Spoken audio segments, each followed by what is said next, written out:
Hello everybody, I'm day weather meteorologist Don Day with a special weather update on this incoming storm. It's Sunday, December 11th, 2022, brought to you by Cowboy State Daily. Check them out at cowboystatedaily.com.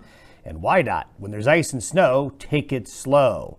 As we look at what's coming, folks, the best way to describe storm is imminent. There's no turning back.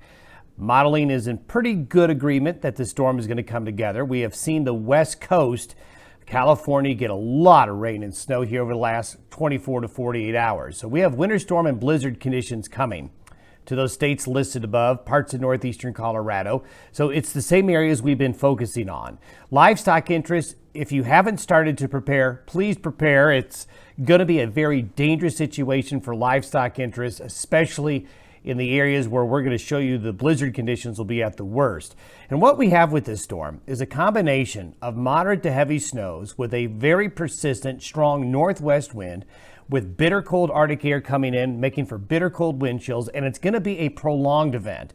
It's going to get really ramped up Monday night, and it's going to go all the way into Thursday morning with the cold wind chills. The heaviest snow will fall from Monday night late through Tuesday and into early Wednesday. The storm is going to be a slow mover, so the wind will cause a lot of blowing and drifting. And I think the blowing and drifting is going to be the biggest problem for travelers.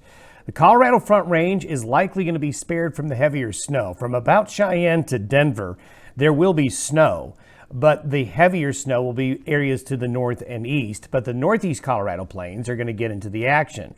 There's going to be a lot of snow in the mountains, all of the mountains of Colorado and Wyoming in particular, but all of the Intermountain West.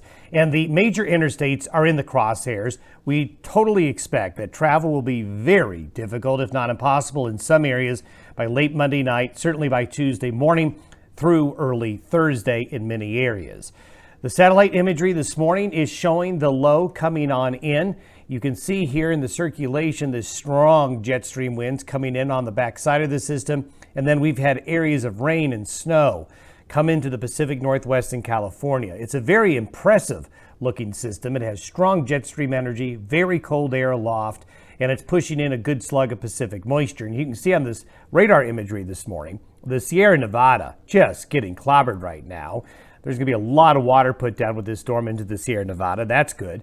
And into the areas of the west that need the rain. But as you can see here out into the plains and along the Front Range, it's going to be another quiet day today.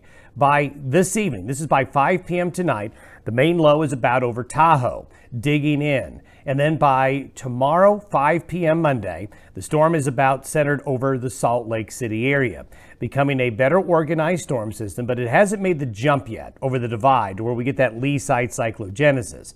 But as you can see, we have just a big old trough coming on in. So tonight and into the day Monday, the western slope of Colorado, far western Wyoming, Idaho, the eastern areas of Washington, Oregon, into the Great Basin states, you're going to be getting into the action. But for the areas east of the Continental Divide, it's going to be Monday night and the Tuesday morning. This is by 5 a.m. Tuesday, and this looks very similar to what we showed you on Friday. The placement of the low is being handled very well by the modeling. And so as we get into early Tuesday morning, things are really going to be ramping up east of the divide, with the west of the divide getting into a cold north flow that's going to bring more snow to the mountains and cold air into the backside of it. There's going to be a severe weather outbreak right here with strong thunderstorms. Then as we get into Wednesday morning, the low is going to go from northeast Colorado up to north central areas of Nebraska and then kind of sit there. That blue arrow represents the very strong and persistent northwest wind that's going to develop on the northwest side of the storm. And this is where the blizzard situation is likely going to set up, because the snow that's going to fall late Monday night through the day Tuesday will accumulate, and then the winds just ramp up, and then they stay very strong because this storm is going to take its sweet time. Now we're going to show you where we think the heavier precipitation and the heavier snowfall will be with this storm system. Again, this looks very similar to what we showed you on Friday.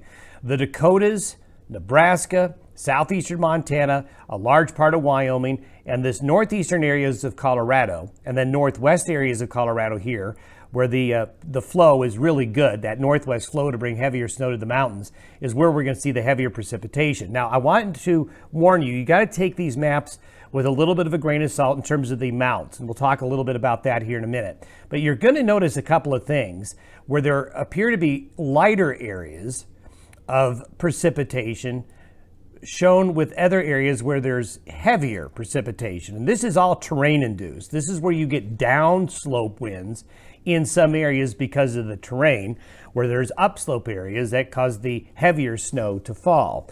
And we'll focus in on this here in a little bit, but you can see the extreme southeast corner of Wyoming and down into the Front Range, there's a bit of a downsloping shadow because of the storm going a little too far north for Denver and Colorado Springs and Fort Collins. We're going to be looking at the heaviest axis of precipitation and the worst weather right into these areas right here. And as we look at the wind, this is what really gives us concern. These are the wind gusts that'll happen with this storm, and a very persistent wind is going to be in this area right here, coming in from the northwest. And you can see right along the border of Wyoming, Nebraska, South Dakota, into the sandhills of Nebraska, into southwestern areas of South Dakota there. High winds in the Estes Park area, then out into the eastern Colorado plains. Boy, when you put even just a few inches of snow on the ground with these very cold temperatures and wind, it's going to be nasty. And here's a tongue of Arctic air that gets drawn into the backside of the system. So you're going to see temperatures during the day only in the teens. Only in the teens with overnight lows single digits.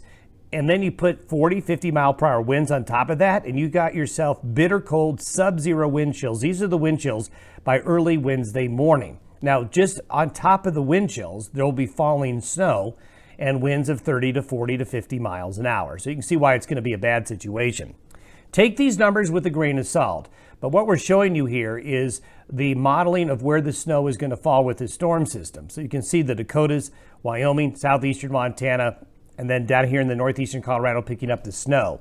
The tool here that we're using is trying to take into account the very cold temperatures and a high snow water to ratio situation. Unlike a spring or a March storm where you just have a lot of water content, December storms don't have a lot of water vapor to work with that you do later in the season.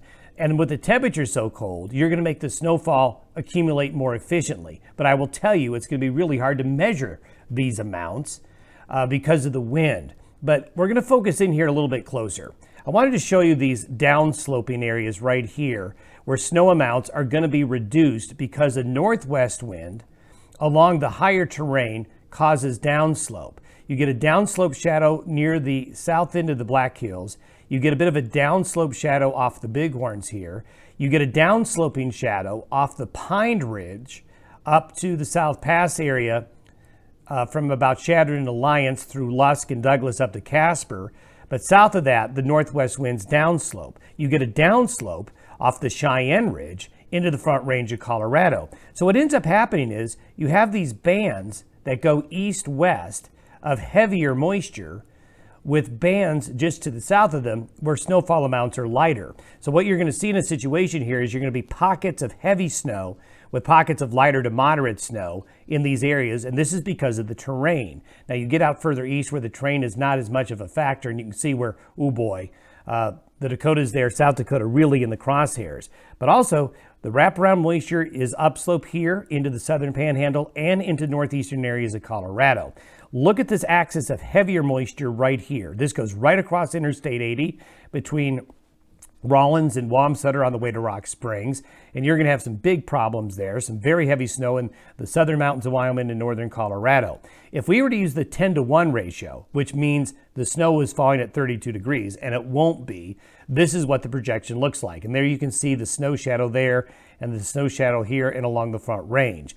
But if we use what's called the Kuchera method, which takes into account temperatures, you can see the really cold air could mean some much higher amounts of snow. Again, take this with a grain of salt. A lot of times, in fact, most of the time, this tool over forecasts the snow amounts.